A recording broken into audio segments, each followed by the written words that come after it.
hermano hoy se me acercara y me dijera: Emilio, me caes muy bien, eres una persona bastante agradable y me gusta escucharte predicar, me gusta estar contigo y hasta quiero invitarte a cenar, muy probablemente me sentiría bastante halagado y con muchas ganas de asistir a tal cena.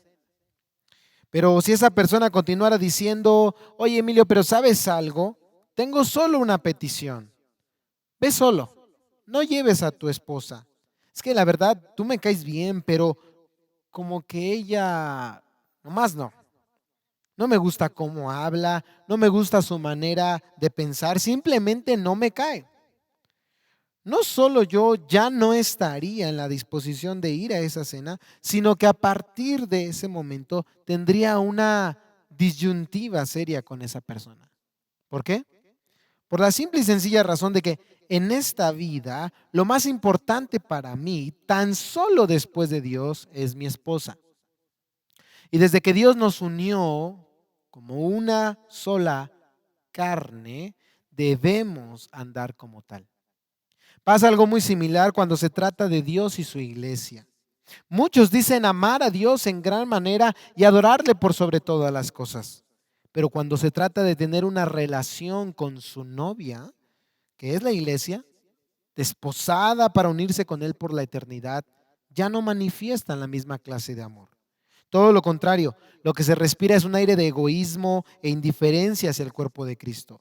Terminan los servicios y salen deprisa con la típica excusa de para no tener problemas con la gente. ¿Pero realmente será eso?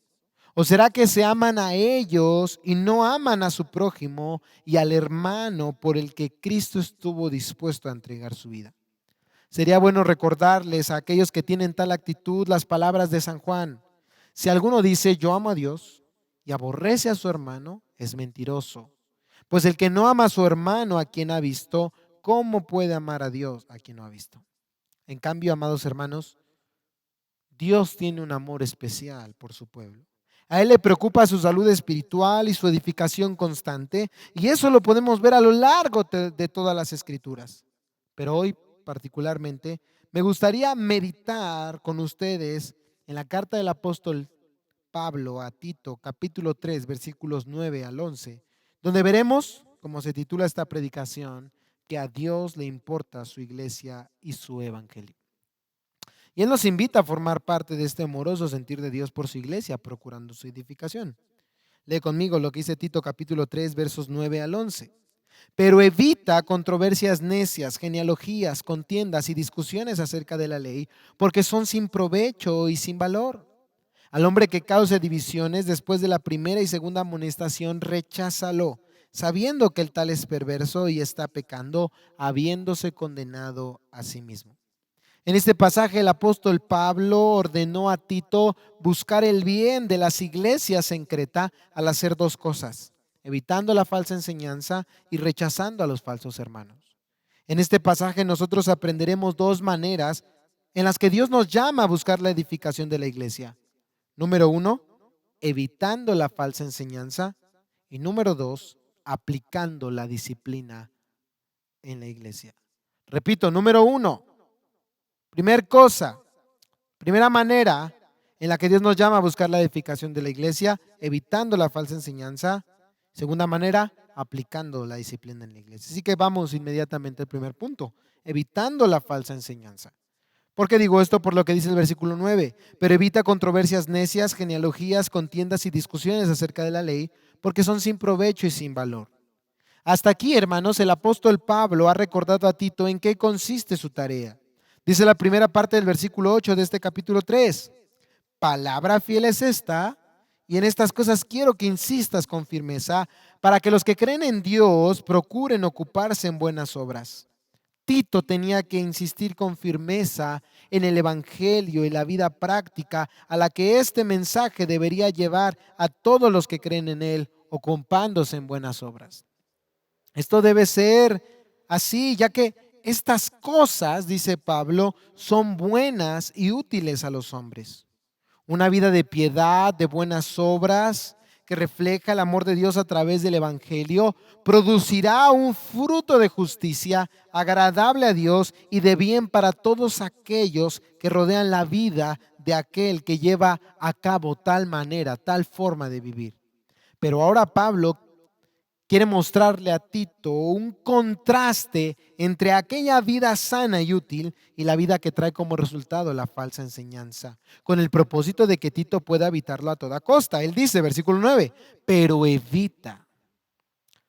Este verbo, evita, que Pablo usa aquí, significa mantenerse al margen deliberadamente, caminar alrededor de algo para no encontrarlo.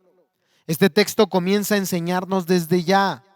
La actitud de nosotros hacia la falsa enseñanza no es pasiva, no nos quedamos de brazos cruzados, sino que hacemos todo lo que está en nuestras manos para así evitarla. La Biblia dice, ¿puede un hombre poner fuego en su seno sin que arda su ropa? Tito no podía andar por ahí jugando a permitir un poco de falsa enseñanza en su vida y en la vida de los cretenses. Nosotros tampoco, hermanos, podemos permitirlo, porque recuerda las palabras del Señor Jesús, un poco de levadura leuda toda la masa. Ahora, Pablo le dice a Tito a detalle qué enseñanzas falsas tenía que evitar y por qué tenía que hacerlo. Y en esto podemos ver dos razones de por qué Tito y nosotros tenemos que evitar la falsa enseñanza. Dos razones. En primer lugar, porque la falsa enseñanza es divisoria. Divisoria, como dice el versículo 9, pero evita controversias necias, genealogías, contiendas y discusiones acerca de la ley. Pablo detalla aquí varias formas en las que la falsa enseñanza se presentaba en la isla de Creta. Controversias necias, genealogías, contiendas y discusiones acerca de la ley. Este no era un problema único en medio de las iglesias cretenses. Si nosotros hacemos un comparativo con las advertencias que Pablo le da a Timoteo en relación con la falsa enseñanza en Éfeso, podremos darnos cuenta que el problema por el que estaba atravesando Tito y las iglesias en Creta no era muy distinto. Esta era una falsa enseñanza que acechaba a la iglesia del primer siglo. Observa tu Biblia. Pablo dice en el versículo 9, controversias necias. Y ahora en 2 de Timoteo capítulo 2 versículo 23, Pablo le advierte a Timoteo, que estaba en otro lugar, Éfeso, acerca de una falsa enseñanza muy similar. Dice, pero rechaza los razonamientos necios. Entonces tenemos controversias necias, razonamientos necios. Ahora en segundo lugar, Pablo dice genealogías. Y si tú vas a 1 de Timoteo capítulo 1, versículos 3 al 4, Pablo dice a Timoteo otra vez, un personaje distinto que estaba en otro lugar. 1 de Timoteo 1, 3 al 4, tal como te rogué al salir para Macedonia, que te quedaras en Éfeso para que instruyeras a algunos que no enseñaran doctrinas extrañas, ni prestaran atención a mitos y genealogías. Ahí está lo mismo, interminables. Mismo problema, o por lo menos muy similar. Siguiente lugar. Pablo le dice a Tito, contiendas, evita contiendas. Y en 1 de Timoteo capítulo 6, versículos 3 al 4, Pablo le dice algo muy similar a Timoteo. 1 de Timoteo 6, 3 al 4. Si alguien enseña una doctrina diferente y no se conforma a las sanas palabras, las de nuestro Señor Jesucristo, y a la doctrina que es conforme a la piedad, está envanecido y nada entiende, sino que tiene un interés corrompido en discusiones y, subrayamos, contiendas de palabras. Cuarto y último lugar, Pablo le dice a Tito, evita discusiones acerca de la ley. Y en 1 de Timoteo capítulo 1, versículos 6 al 7, dice así, pues algunos desviándose de estas cosas se han apartado hacia una vana palabrería, quieren ser maestros de la ley, aunque no saben lo que dicen ni entienden las cosas acerca de las cuales hacen declaraciones categóricas. Entonces, observa esto. Las controversias necias, las genealogías, las contiendas y las discusiones acerca de la ley se hacían presentes no solo en las iglesias en Creta, sino en otras congregaciones. En otras congregaciones. Y como lo podemos ver en todas estas palabras del apóstol Pablo, la naturaleza entonces de esta falsa enseñanza era judaizante. Tan solo él menciona aquí genealogías y discusiones acerca de la ley. Estos falsos maestros discutían acerca de aspectos relativos a la ley del Antiguo Testamento, poniendo un énfasis donde ni siquiera ella lo hacía y dándole paso a una serie de interpretaciones místicas, legalistas e incluso hasta herejes. Por ejemplo, ellos se preocupaban mucho por las genealogías que aparecen en los libros del Antiguo Testamento y les daban a estas un significado espiritual que no tenían. Algo muy similar se presenta en nuestros días, conocido como la Cábala, esta creencia judía esotérica que le da un significado espiritual a la numerología bíblica. Ellos afirman que en la Torá o la ley mosaica hay mensajes escondidos que pueden ser interpretados a través de la numerología hebrea. Pablo, inspirado por Dios, dice que estas son controversias necias y que lo único que producen, ¿sabes qué es? División. División en el cuerpo de Cristo. Es como, observa lo que dice 1 Timoteo, capítulo 1, versículo 4. 1 Timoteo 1:4. Dice, ni prestarán atención a mitos y genealogías interminables, lo que da lugar a discusiones inútiles en vez de avanzar el plan de Dios que es por fe. Así te encargo ahora. También ahí mismo en 1 Timoteo, pero el capítulo 6, versículos 3 al 5, dice así, si alguien enseña una doctrina diferente a las palabras de nuestro Señor Jesucristo, versículo 4, está envanecido y nada entiende, sino que tiene un interés corrompido en discusiones y contiendas de palabras, de las cuales nacen envidias, pleitos, blasfemias, malas sospechas y constantes rencillas entre hombres de mente depravada que están privados de la verdad. Ahora, aunque esto era un problema en la iglesia del primer siglo, no significa que nosotros estemos exentos y fuera del peligro de este problema. Hace un momento ya te mencioné la cábala y su falsa enseñanza. Pero ¿qué tal aquellos que se enfrascan en discusiones como Dios no te oye si mencionas su nombre en español? Tienes que hablarle en hebreo para que Él oiga tu oración. Si tú fuiste bautizado en el nombre del Padre, del Hijo y del Espíritu Santo, no has sido realmente bautizado como el Señor mandó. Los únicos bautizados que han sido validados por el Señor son los que son hechos exclusivamente en el nombre del Señor Jesús. Es más, te dicen, tal vez si ni siquiera salvación tienes si no te has bautizado en el nombre del Señor Jesús. Otros que dicen, si tu pastor te enseña que puedes comer carne de puerco, está errado. Si la gente comiera conforme a las leyes levíticas, no existiría el cáncer ni otras enfermedades. Y bueno, se ponen ahí hasta enseñar a detalle a cómo comer kosher a nosotros que no estamos bajo el antiguo pacto. A causa de malas interpretaciones, hermanos, y el enfrascamiento de algunos en estos temas, el cuerpo de Cristo se ve muchas veces dividido, dañado, enredado en cuestionamientos que van en contra de la palabra de Dios. Pablo le dijo en su segunda carta a Timoteo que él debía corregir a los falsos maestros por si Dios les concedía arrepentimiento para conocer la verdad y escapar del lazo del diablo. Por lo tanto, podemos concluir que todos los que se enredan en estas disputas necias necesitan arrepentimiento, conocer la verdad y así ser verdaderamente libres. Y nosotros necesitamos a toda costa evitar la falsa enseñanza. Ya dijimos en primer lugar porque es divisoria, pero también en segundo lugar porque es infructuosa. ¿Por qué digo esto? Por lo que dice la última parte del versículo 9. Ya dijo Pablo, evita controversias, genealogías, contiendas, discusiones, pero dice Pablo al final, porque son sin provecho y sin valor. La orden de Pablo a Tito a evitar la falsa enseñanza no solo se debía porque esta era divisoria para el cuerpo de Cristo, sino también porque esta carecía de provecho alguno para la edificación de la iglesia. Cada una de las formas de la falsa enseñanza mencionadas anteriormente eran sin provecho y sin valor, o como también puede ser traducido, eran inútiles y vanas. Este era un claro, hermanos, contraste con lo dicho anteriormente acerca de la efectividad del evangelio y la enseñanza para la vida práctica. Dice Tito 3:8, un versículo anterior, palabra fiel es esta, es decir, el evangelio. En cuanto a estas cosas quiero que hables con firmeza para que los que han creído en Dios procuren ocuparse en buenas obras. Estas cosas, subrayamos, es decir, el evangelio y su enseñanza para la vida práctica, estas cosas son buenas y útiles para los hombres. Hermanos, a la luz de la palabra de Dios, el mensaje del evangelio es el único que tiene poder para transformar la vida de las personas, tanto interna como externamente.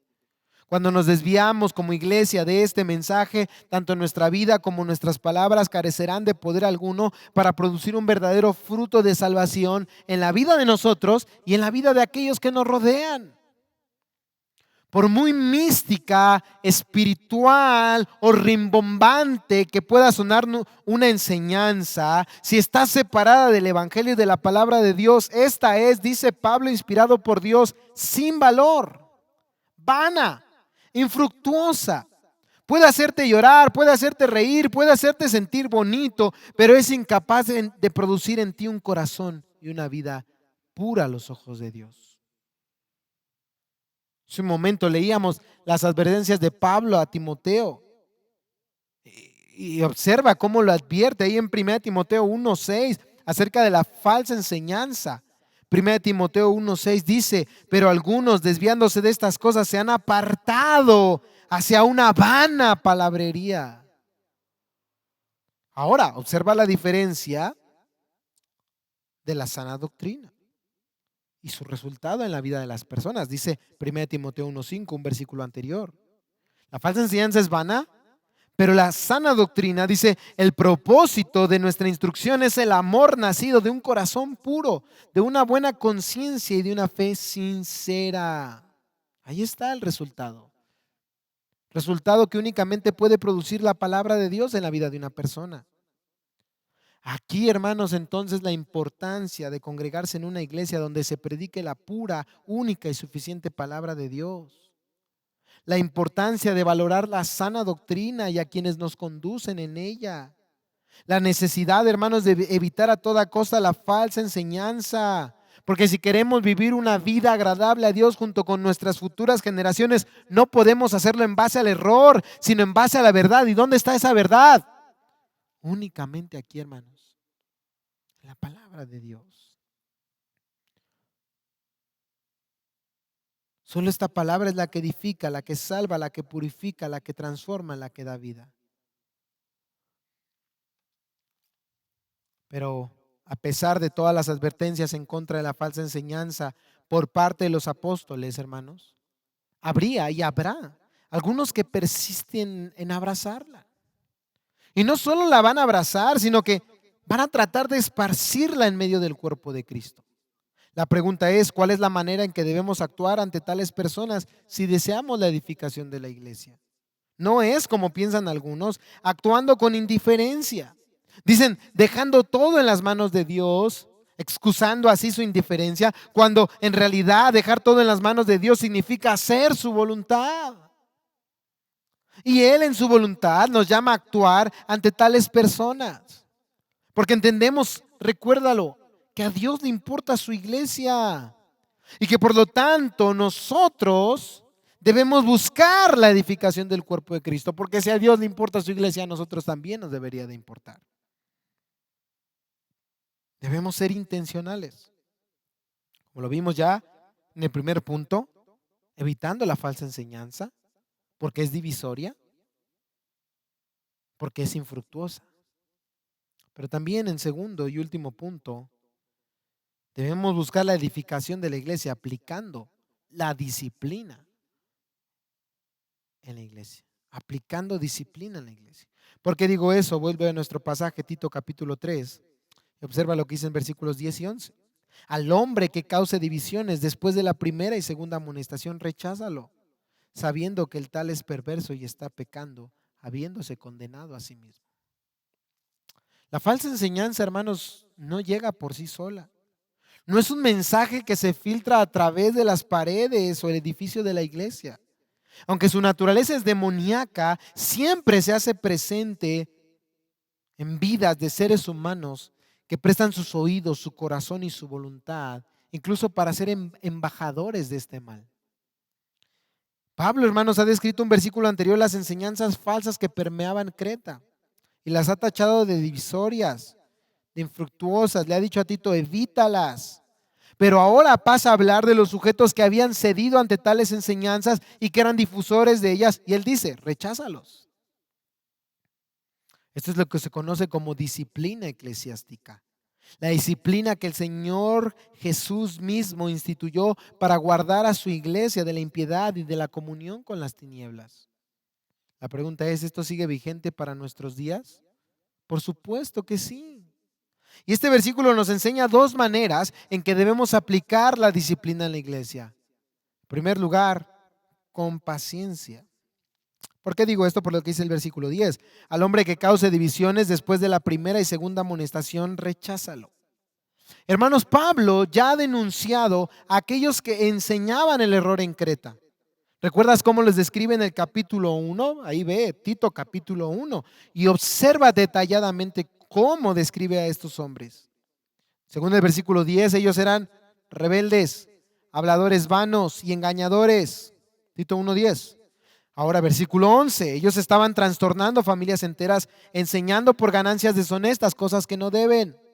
Conforme al versículo 12, ellos eran mentirosos, malas bestias, glotones, ociosos. Y según el versículo 16, ellos profesaban conocer a Dios, pero con sus hechos lo negaban, siendo abominables y desobedientes e inútiles para cualquier obra buena.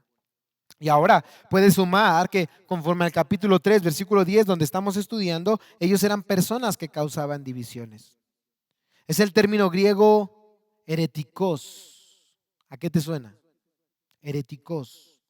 Así es. De aquí proviene nuestra palabra en español, hereje. Hereje. Y ¿sabes qué siempre han hecho los herejes? Formar discípulos. No para Cristo, sino para sí mismo. Y llevar a muchas personas consciente o inconscientemente al infierno. No les basta con ser rebeldes, habladores vanos, engañadores, mentirosos, desobedientes. No, ellos quieren convertir a otros a esa forma de ser. Y si es necesario dividir el cuerpo de Cristo, ellos están en la disposición de hacerlo. A pesar de todo eso, Tito y cada creyente que forma parte del cuerpo de Cristo debe proceder con ellos. ¿Con qué? Con paciencia. No porque ellos sean merecedores de esa paciencia, en sí, hermanos, nadie lo es, sino más bien porque Dios es paciente. Recuerda las palabras de el Señor a su profeta Ezequiel. El Señor no se complace en la muerte del impío, sino que en que el impío se aparte de su camino y viva. Ahora, ¿por qué decimos que debemos actuar con paciencia, aplicando disciplina en la iglesia? Porque naturalmente lo que Tito, todo creyente y muy especialmente los líderes en la iglesia quisieran hacer con alguien que daña tanto, hermanos, el cuerpo de Cristo, es lo que dice al final del versículo 10 de nuestro pasaje, es rechazarlo, decirle bye, bye, see you never. No quiero volverte a ver. Pero antes de ese paso, hermanos, tenía que haber por parte de Tito, fíjate la gracia de Dios, observa el texto, cada palabra es importante, una primera y segunda amonestación. La palabra amonestación aquí en el griego se refiere a un llamado de atención, donde la instrucción y la advertencia se hacen presentes, de tal manera que se busca influir en la voluntad del que está siendo amonestado. Pablo instruyó a Timoteo acerca de cómo procedería con aquellos que habían abrazado el error. Segunda de Timoteo capítulo 2 versículos 25 al 26. Segunda de Timoteo capítulo 2 versículos 25 al 26. ¿Ya lo tiene? Dice así, debe reprender tiernamente a los que se oponen, por si acaso Dios les da, ¿qué, hermanos? El arrepentimiento que conduce al pleno conocimiento de la verdad, y volviendo en sí, escapen del lazo del diablo, habiendo estado cautivos de él para hacer su voluntad. De ahí, hermanos, que Pablo instruye a Tito a hacer una primera y segunda amonestación, tal como el Señor Jesucristo lo mandó. ¿Te acuerdas Mateo capítulo 18, versículos 15 al 17? Búscalo por favor. Mateo capítulo 18, versículos 15 al 17. Dice así la bendita palabra de Dios. Si tu hermano peca, ve y repréndelo a solas. Si te escucha, has ganado a tu hermano. Pero si no te escucha, lleva contigo a uno o a dos más, para que toda palabra sea confirmada por boca de dos o tres testigos. Y si rehúsa escucharlos, dilo a la iglesia. Y si también rehúsa escuchar a la iglesia, sea para ti como el gentil y el recaudador de impuestos. Es decir, alguien que no conoce a Dios. Ahora, si eres observador, tal vez te diste cuenta de que el Señor Jesucristo aquí habló de tres amonestaciones antes de considerar a la persona como alguien que no conoce a Dios. Y Pablo a Tito solo menciona dos, dice primera y segunda amonestación. Y esto es verdad, hermanos, y nos sirve para entender el papel que nos concierne a todos como iglesia en la tarea de la disciplina eclesiástica. No es que Pablo se saltara una amonestación, él está hablando a Tito, un líder delegado por el apóstol en las iglesias en Creta. Cuando Tito amonestaba a alguien que había abrazado el error, con toda seguridad, desde mi perspectiva, no sería la primera vez que esa persona estaría recibiendo una amonestación. Una vez más, Jesús dijo, si tu hermano peca, ve y repréndele ¿qué? A solas.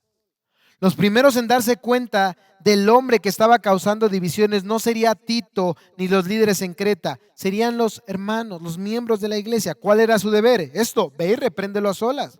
Si escucha, has ganado a tu hermano, dice el Señor Jesús. Pero hay un pero, versículo 16, pero si no te escucha, lleva contigo a uno o a dos más testigos para que toda palabra sea confirmada por boca de dos o tres. Si esa persona rehusaba arrepentirse en el primer llamado de atención y seguir propagando el error en la iglesia, se tenía entonces que llamar a otros testigos y sin duda, en algún punto, parte importante de esos testigos tenían que ser los líderes de la iglesia. Entonces, la primera amonestación que Pablo le menciona a Tito era por parte de él como líder.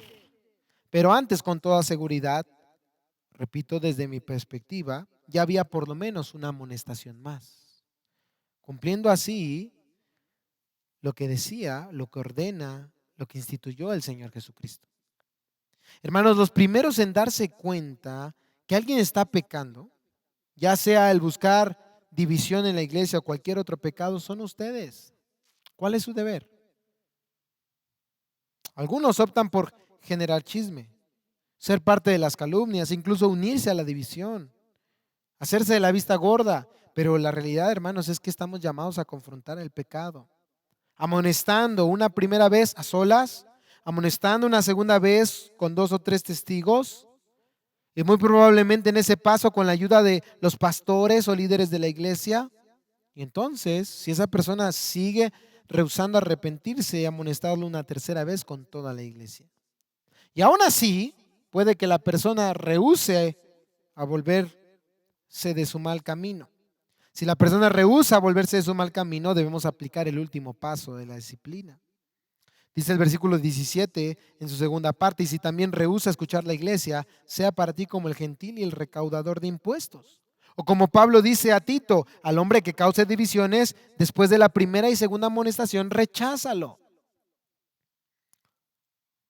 Esto se le ha conocido con el paso del tiempo como la excomunión. Esto no es exclusivo de la iglesia romana. Esto es algo bíblico. Ser expulsado, separado de la comunión de los santos. Para algunos esto es muy duro. Sin embargo, hermanos, como pudimos leerlo, es un mandato del mismísimo Señor Jesús. Y en el Nuevo Testamento tenemos varios ejemplos de la disciplina eclesiástica siendo reiterada. Mira, acompáñame a 1 Corintios, capítulo 5, versículos 9 al 11. 1 Corintios, capítulo 5, versos 9 al 11. Dice así, en mi carta les escribí que no anduvieran en compañía de personas inmorales.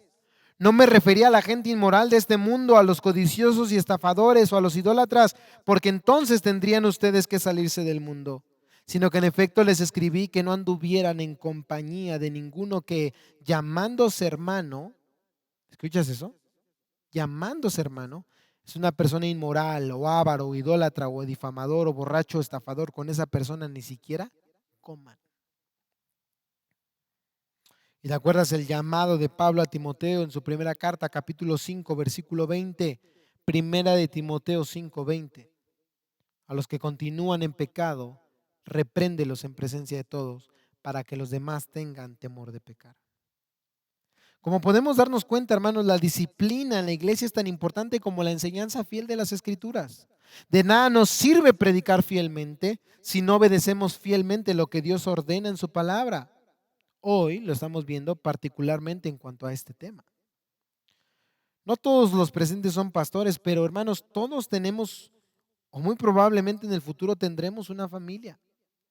¿Qué harías con una persona que te pide asilo en tu casa y por misericordia lo haces? Pero con el paso del tiempo te das cuenta de que se ha aprovechado de tu confianza, roba de tu dinero y lo usa para gastar en sus deleites. Le quita el alimento a tus hijos más pequeños, lo cambia por basura. Usa tu hogar para albergar su vicio y desenfreno y finalmente abusa de lo más preciado que tienes, tu esposo, tu esposa. ¿Qué harías? ¿Qué harías con esa persona? Hermanos, si procuramos el bien de nuestra familia sanguínea, ¿por qué no procurar el bien de la familia de Dios? Si decimos ser miembros de esta iglesia local, cada uno de nosotros tenemos una responsabilidad en cuanto a este tema. De ahí por la importancia, hermanos, de la membresía de la iglesia, de este tema, la membresía de la iglesia. Poder diferenciar que no todos aquellos que pisan este lugar son cristianos. No todos los que pisan este lugar son, o se puede decir que de ellos que son miembros del cuerpo de Cristo. Porque no estamos hablando aquí de perfección. Todos podemos equivocarnos, todos en algún punto vamos a fallar. Pero hermanos, los hijos de Dios, los miembros del cuerpo de Cristo son personas que se arrepienten.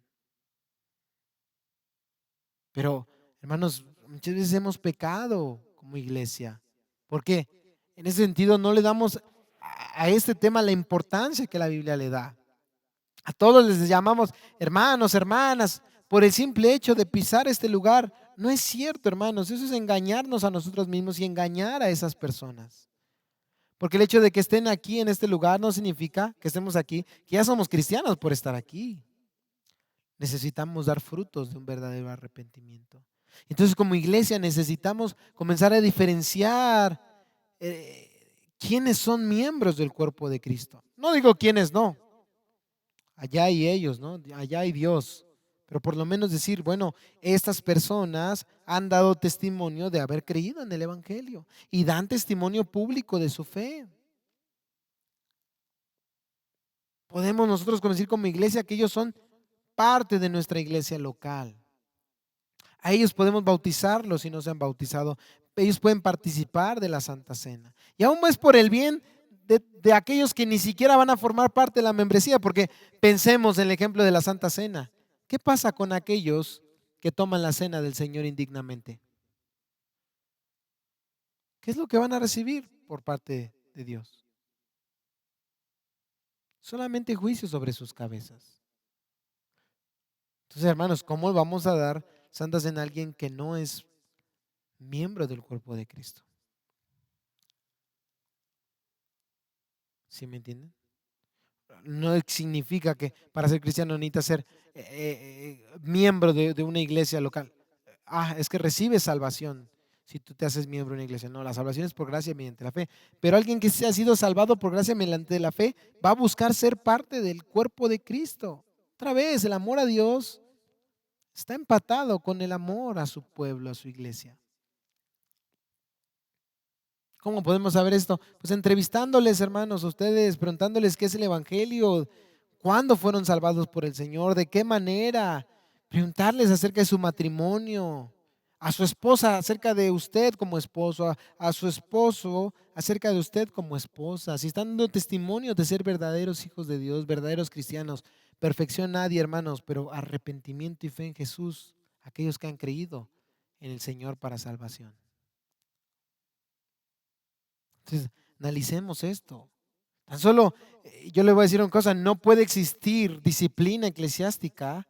No podemos obedecer a este mandato del Señor Jesús si no hay membresía, porque aquí el texto es expúlsalo, recházalo. ¿Rechazarlo de dónde? Dicen algunos del edificio, de la iglesia, no puedes pasar. No del todo, hermanos, es cierto eso. Porque recuerden, aquellos entonces no se congregaban como ahora en edificios. Se congregaban en las casas. Se congregaban incluso a veces en catacumbas, cuevas. ¿Qué nos muestra eso? Que la excomunión no era, bueno, salte del edificio. No, era, ya no puedes pertenecer al cuerpo de Cristo. O estás dando testimonio de que no estás siendo un hijo de Dios. Por lo tanto, dice Pablo, no se unan en yugo desigual inspirado por Dios. ¿Qué comunión tiene que ver la luz con las tinieblas? Manifestemos que verdaderamente hemos creído en el Señor Jesús para salvación. ¿Sí me entienden? Esto es para nuestro bien. Tal vez cuando inicie en esta iglesia el proceso de membresía y todo este tema, algunos se van a dar cuenta que no son cristianos. Pero eso no es malo, hermanos. Qué bueno que se están dando cuenta ahora, porque en esta vida hay una oportunidad para arrepentirse. Porque en la otra vida, hermanos, ya no hay más oportunidad. Y qué triste sería que ustedes dijeran, pero yo llevo 30 años aquí, pero al final de los días escucharan, apártate de mí, nunca te conocí, hacedor de maldad. Eso sería muy triste. Entonces, este tema, hermanos, aún lo hacemos por amor a ustedes, por amor a todos. Todos los que llegan son miembros, algunos van a ser visitantes, los podemos amar, recibir, predicarles la palabra de Dios, pero nosotros dar testimonio de que ellos han creído, no lo podríamos hacer hasta que corroboremos que verdaderamente está dando frutos. Si a Dios le importa su iglesia, hermanos, a nosotros también nos debe importar. Observe lo que está en juego aquí. Está en juego la unidad de la iglesia. Los falsos hermanos causaban y causan divisiones. Este es un problema grande en la iglesia, un problema serio con Dios. Pablo le dijo a los corintios, cualquiera que quiera destruir el cuerpo, Dios lo destruirá a él. Cualquiera que destruya el cuerpo, Dios lo destruirá a él. No es cualquier cosa hacer una división en la iglesia, hermanos. Por lo tanto, como hermanos en Cristo, al ver que alguien está poniendo en juego la unidad de la iglesia, debemos actuar. Y aún por amor a esa persona debemos exhortarle. Y sí, al hacerlo debemos hacerlo con paciencia, con gracia, porque aún, déjame decirte algo, ese último paso de excomunión es para tratar de rescatar su alma. No es de expulsión, el cuerpo de Cristo decir, no eres parte, no puedes ser parte. A causa de tu pecado, tu falta de arrepentimiento, es para que sea un llamado de atención y ojalá que pueda abrir su mente a las verdades divinas. Y no se engañen, más bien venga Dios con arrepentimiento. Imagínense la gente que se deja de congregar por meses, después vuelve y no pasó nada. Ay, hermanos, ¿realmente serán cristianos? Y nosotros aquí los abrazamos, hermano y hermana. Ay, los estamos engañando tal vez. Es mejor, si alguien está como miembro y se deja congregar, enviarle una llamada de atención, hermano, ¿qué está pasando? Hermano, ¿qué está pasando? Hermano, ¿qué está pasando? Y si es necesario llegar a este último punto, hermano, ¿sabes qué? Has perdido la membresía, no eres ya miembro. Y ojalá que eso lo lleve a arrepentirse. ¿Se acuerdan aquel ejemplo en 1 Corintios capítulo 5? Un joven se estaba acostando con la mujer de su padre, con su madrastra. ¿Y qué pasó? Pablo le dice a los corintios, ¿y qué están haciendo ustedes? Expúlsenlo, disciplínenlo. ¿Con qué propósito? ¿El propósito principal era humillarlo? ¿El propósito principal era sentirse mejor que él? No, era la salvación de su alma. Dice 1 Corintios 5:5, entreguen a ese tal a Satanás para la destrucción de su carne, a fin, ahí está el propósito, de que su espíritu sea salvo en el día del Señor Jesús. Por ello, hermanos, no solo debemos actuar con paciencia, sino también con seguridad, sabiendo que Dios está respaldando lo que hacemos. Entonces, no solo con paciencia, sino también en segundo lugar y finalmente con seguridad. ¿Por qué digo esto? Por lo que dice el versículo 11, sabiendo, es decir, recházalo sabiendo que el tal es perverso y está pecando habiéndose condenado a sí mismo. La expulsión de aquellos que persisten en pecar, hermanos, se basa no en la falta de misericordia de aquellos que proceden a aplicarle disciplina, sino dice aquí Pablo, en su propia manifestación de rehusarse a arrepentirse. Él mismo se autocondena. Solo aquellos que son cristianos pueden tener comunión con el cuerpo de Cristo. Y ser cristiano no significa nunca fallar, no. Aún seguimos fallando, aún seguimos luchando contra el pecado, pero cada vez que pecamos nos arrepentimos. Algunas veces más rápido que otras. Sin embargo, cuando llega a nosotros la exhortación de algún hermano, el Espíritu de Dios y su palabra nos contristan, llevándonos al arrepentimiento. No así aquellos que son cizaña, cabras e hijos de perdición. Porque aquel que rehúsa arrepentirse manifiesta que, aunque haya estado por muchos años en medio de la grey de Dios, dice Pablo, pueden ustedes aplicar disciplina. Versículo 11, sabiendo, es decir, con seguridad que el tal es perverso y que está pecando habiéndose condenado a sí mismo. Pueden estar seguros. Ustedes no lo están condenando, él se está autocondenando. Ustedes no lo están echando al mundo, él ya estaba en el mundo. Y esto me recuerda las palabras del Señor Jesús, ahí otra vez en Mateo 18, pero al final, fíjese estas palabras que le dan aliento a los discípulos para actuar de acuerdo a la voluntad, sin temor al hombre, sin temor al qué dirán, con la confianza de que están haciendo la palabra de Dios. Dice, y si rehúsa, Mateo 18, 17 al 20, y si rehúsa escucharlos, dilo a la iglesia. Y si también rehúsa escuchar a la iglesia, sea para ti como el gentil y el recaudador de impuestos. En verdad les digo que todo lo que ustedes aten en la tierra será atado en el cielo, y todo lo que desaten en la tierra será desatado en el cielo. ¿Te das cuenta? Cuando nosotros como iglesia actuamos de acuerdo a la palabra de Dios aquí en la tierra, podemos estar seguros que eso está respaldado allá en el cielo. Si nosotros como líderes de la iglesia vemos que hay un testimonio malo por parte de una persona, testimonio no de un cristiano, sino de alguien que no ha creído en el evangelio y quiere participar de la Santa Cena, quiere bautizarse, y nosotros le decimos no, no nos diga, ¿y tú quién eres? No,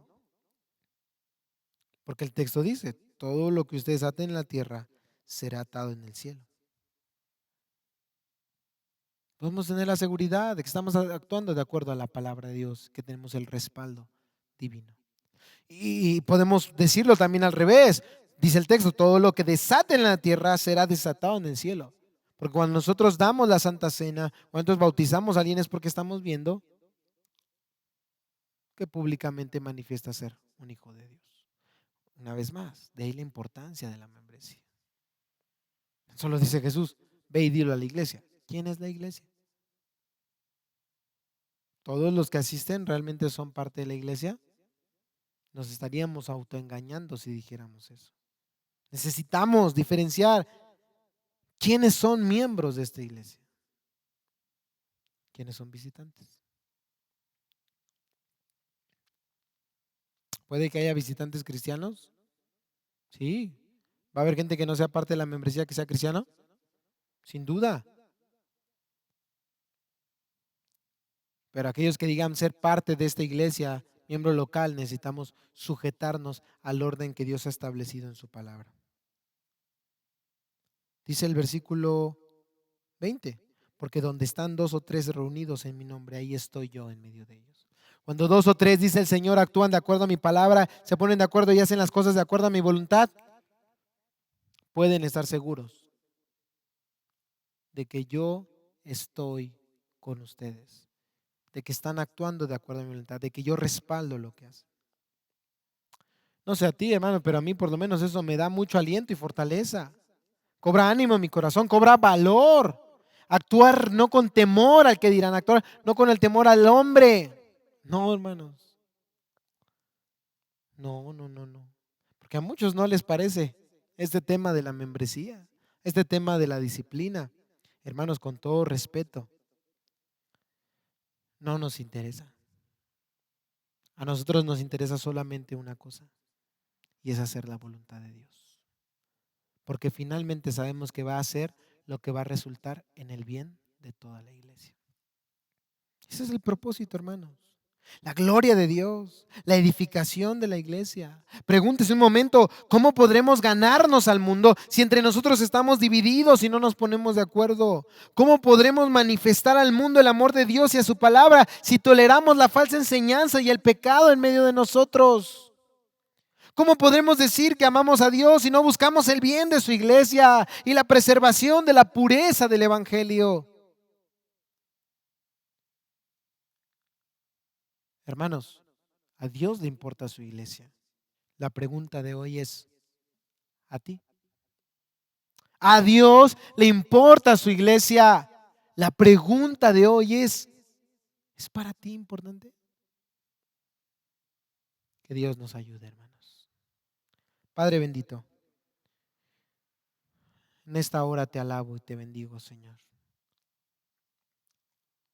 Nuestro corazón, Señor, constantemente busca engañar a otros y principalmente autoengañarnos, Señor. Pero dice tu palabra que de ti, Señor, nadie puede burlarse, porque todo lo que sembremos, eso vamos a cosechar. Señor, tú nos estás llamando a examinar nuestra vida, Señor. Constantemente nuestro corazón nos desvía a extremos, Señor, inútiles, infructuosos, donde queremos aplicar gracia, paciencia, hablar de tu amor, pero nos olvidamos de la importancia de la santidad, de la disciplina en medio de la iglesia. Y otras veces también, Señor, queremos aplicar disciplina, pero nos olvidamos de hacerlo con paciencia y con misericordia. Oh Señor, cuánto necesitamos de ti, cuánto necesitamos de tu guía. Abre nuestro entendimiento y principalmente abre nuestro corazón para que podamos poner en práctica tu palabra. Perdónanos porque hemos sido indiferentes, porque muchas veces no nos ha interesado el bien de tu iglesia. No ponemos de nuestra parte en prepararnos cada día para servir de mejor manera a nuestros hermanos. Hemos dejado de quedarnos para escuchar al que está necesitado, al que necesita una palabra de ánimo, de aliento, de fortaleza, un tiempo de oración, Señor, un consejo. Hemos dejado de ofrendar para tu obra. Hemos dejado de congregarnos, Señor. Perdónanos, amado Dios, y ten misericordia de nosotros. Danos amor por ti, amor por tu palabra, amor por tu iglesia. En el nombre de Jesús pido todo esto. Amén y amén.